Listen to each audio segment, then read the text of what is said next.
Welcome to Get More Happy. We invite you to journey with us as we find ways, big and small, to get more happy in your life. Hello, it's Elena. And Lisa. Wow. We're having technical difficulties. It's okay. And I have a black eye, so we're good. Tell them why. Oh, I had to have something removed off my eye. But yeah, it was like a Chilasian blah, blah, blah, blah, blah. It sounds so fancy. Yeah, but so you should have seen me yesterday when I was like swollen and yeah, it was fun. I've decided that I have to give up my dream of being a prize fighter because a black eye hurts, man. Yeah, they do. Yeah, I don't, yeah. I gave myself a black eye one time trying to flip a cooler over and I didn't realize the lid pops off and I went, what? Yeah. Oh, it was sore. It just I'm done. bruises everything. I know, I'm done. And then like it hurts to blink. Uh-huh. And then like you like try to, like your facial expressions, you raise an eyebrow and you're like, oh. Yeah. In a sense of normalcy. Yes. We're going back to our 52 lists for happiness that we've kind of fallen away from a little bit, which is totally fine. Yeah. They don't have to be done all the time. So today, I don't know how many lists we're going to get to, so I really don't know how to tell you guys how many, but we're going to get to how many we We'll get to. start with 15. 15 is list the things you want to say no to. I want to say no to stagnation. Oh, that's a good one Right? now. Right? Yeah, because we've been stagnant in this country for... Well, yeah, absolutely. But I also have learned about myself through emptiness, not emptiness, this, that, and the other, that really what I crave is adventure and change. And, you know, there was one day in the height of the quarantine that we did something so simple, like went and took a walk at a different park and changed my entire mood. Yeah, I totally remember that day. So I think for me, being a little high strung, high energy, whatever, I really lose my mind. And even like during normal times, you know, I don't want to go to the same 5 restaurants we always go to. Right. I want to try something new. Yeah. Yay. So stagnation's high on my list. Okay, well that's a really good one. What do I want to say no to? God, this is hard because I just want to say yes to everything right now. Because we've had to refrain from so much.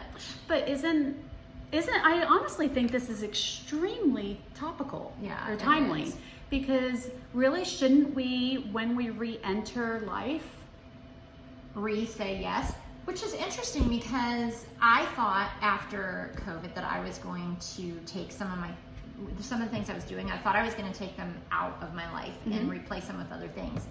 But as I've gotten back into a little steps at a time back into life again, I've realized that I ended up not wanting to say no to any of them. Interesting. Yeah, very interesting. But you don't have to say no to things. I think that saying yes to things is important too. Oh yeah, for sure. So, but there are certain things that I would think that we'd want to say no to. No to, my words are like totally gone today. Frivolous friendships. True. You know, time with people that, I mean, obviously we always spend time with people that we don't, you know, that we have a commitment to, even when we don't want to. But maybe, you know, no to the cattiness, no to things that don't serve you. That's a good one. You know, I mean, and I'm sure that there are relationships that you're just not thinking of now because you're only making time for the people that you want to say yes to. But I'm sure like eventually, and even now you could probably think back and be like, oh, that person, I haven't talked to them at all and I don't need to. That's true. Yeah. So now I'm going to take it a little more globally because I just thought of something I definitely want to say no to. And that is, you and I always have followed this in our lives, and that's part of the reason we have this podcast and website, is that we are trying to spread kindness. We're trying to spread love. And so I'm going to have a big hard no. to anything that takes that away. So any kind of racism, sexism, whatever it is, if you are attacking or not being kind to somebody, I'm going to say no to it. I'm also trying, and I'm doing okay, to get my friends from the far right and the far left to stop just automatically saying no and trying to at least hear each other. I'm not saying anyone's going to change each other's minds. No, but to actually listen instead of just listening enough to argue. Correct. So I'm doing a pretty hard no in my life right now. I do not unfriend anybody. I will listen unless they said something heinous. But I'm trying to keep the conversation going. So I'm saying no to people that antagonize it or make it so that nobody can hear. Right. So there we go. Are there any bad habits in your life that because of quarantine you haven't had to, I don't know. Probably. Well, quarantine, actually, as quarantine was starting to lift and I started to feel a little bit more like myself again, because I kind of just felt like I was in a fog. Yeah, well, most of us. Yeah. So then I had been sleeping in a little bit and stuff like that. But I got back on my old schedule again. So I guess I was saying no to sleeping in. Shoot. So I think we're both saying no to hate. No to useless anger. There is a place for righteous anger, but no to useless anger. Yeah. And no to anything that hinders people being able to hear you. Because anything you do, like if you use inflammatory words or you just refuse to hear what they're saying, that just, to me, that doesn't promote anything, actually. All right, cool. Let's see what they have to say about it. Did you include the words fear or guilt on your list? So often we spend so much time worrying about whether to say yes or no to a person or an experience that we get lost in guilt and worry. That's true. That is very true. Yeah. It's ironic since the root of having a hard time saying no is that we're afraid of feeling guilty. This week, follow your gut and practice saying no to the things you don't have the time, energy, or desire to do. Skip the guilt phase and enjoy feeling reassured of your choice. Yay! I like it. So we're saying no to fear and guilt now, too. I love it. Okay, list 16. List the experiences that have made you feel you're living life to the fullest.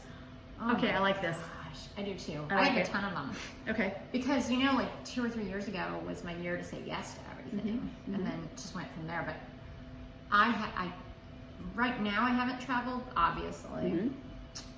But I've traveled to a lot of really cool places. I've gone up to the mountains in Colorado, the ocean. I've gone to the East Coast up near Vermont and Massachusetts, which is totally different ocean. I've done some things that I didn't think I was going to do, like whitewater rafting. It was a little scary. And then our 50th birthday was supposed to be the biggest adventure. It still will be. It will be. But we haven't done it yet because of COVID. Where we're just letting somebody else completely plan our trip. I know, like, that's nobody amazing. does that. I love it. So I'm going to piggyback on that because that was my first thing too, is the thought of travel. But again, I think that it goes back to what I was saying about stagnation and trying new things. To me, what makes me feel I'm living life to the fullest is new experiences, new friendships, new connections with people, and with travel brings all of that in a fun way. Yeah. Like you're talking to people in a completely different place, they have different habits, or you're actually talking to people while they're on vacation too, So which has a completely different, a completely different mindset when you're on vacation. Yeah.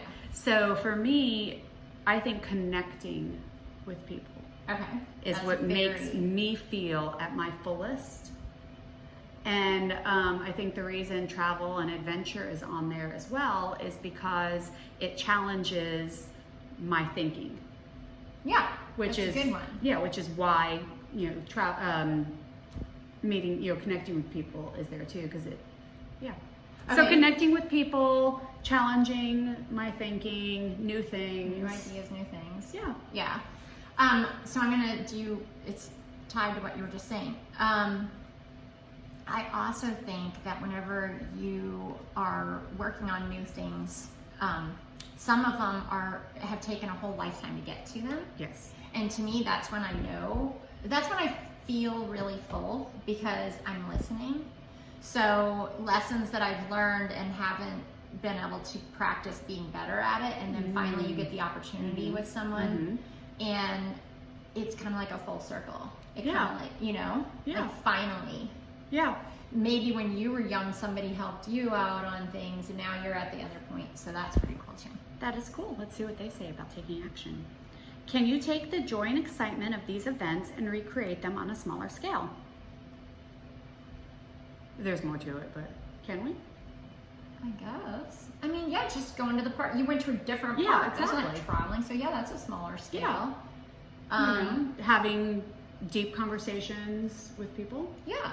Like even if you just have a short, meaningful conversation with somebody, that's Right. as long. Well, I mean, that's kind of what this does for me too. Yeah. You know, the podcast, Yeah. website, video, YouTube, something. Still don't know. If you feel like it's doable, go wild and try one of these things in your everyday life this week. All right. Let's do one more. All right, one more. Oh, We're on a new section. something happened. Or it's just, Or it's just a pretty picture. page. All right, it's just a picture. Okay. All right. Also, I think we are working on acknowledging. Okay. List the movies, books, and TV shows that make you feel happy. Oh, that made me Movies, feel happy. books, TV shows. Okay. First of all, somebody might have the humor of a 5-year-old? 13-year-old boy. That would be you. That would be me. Okay. So there could be like a lot of superheroes. There could be a lot of maybe action films with gratuitous violence and bad language. Okay, I think I can do this better. I don't do dramas. Okay. I don't do dramas. My heart is too tender. So when I say I like things with gratuitous violence or action and stuff like that, it's in a like a funny, humorous, you know, Yeah. I don't do things that are psychological trauma. Breaks my heart. Mm-hmm. I don't like watching crime shows on TV.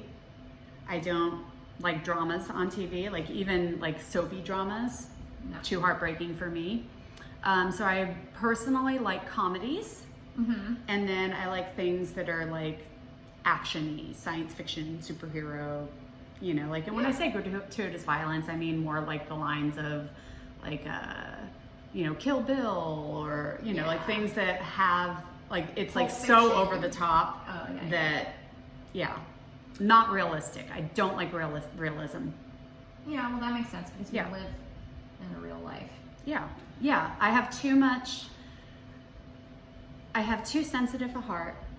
I can't do anything that's realistic. Okay. Yeah. Well, one of my favorite movies, and I watched it with you, but you were on a lot of painkillers, so I don't know if you remember. Oh, I do remember. Was Wine Country. That was funny. And I liked it so much. I've watched it several times, but I think it's because it was women our exact age going through our exact things that we're going through. And it was a comedy. Yes. With Tina Fey and like some Yes. pretty funny people in Yes. it. And it related back to the 80s, which we grew up in and stuff. So I found it really freaking funny. And it was just like a I don't know if it was wholesome. I'm sure there was some swearing in that, I don't know. But it was very light. There wasn't. Yeah. So that I liked. But I'm trying to think. For some TV shows and books, I can do light. I like snark. So like one of my favorite TV shows of all times is Veronica Mars, and it is super dramatic. But she's so snarky that, I don't know, I like snark. Yeah, I like that too. There's one called New Girl. It's been around forever too, and it's very funny humor, very snarky humor too. Yeah, So. yeah. All right, what'd they say? Tomorrow morning, wake up a half hour earlier than normal. No. No, thank you. And read your favorite book or watch part of your favorite movie or TV show. It's so much more fun waking up to indulge in what you love than waking up to do tasks. I like to wake up to my coffee. I wake up to my coffee, so I don't wake up to tasks. Okay, that's it for today. Woo! Thanks.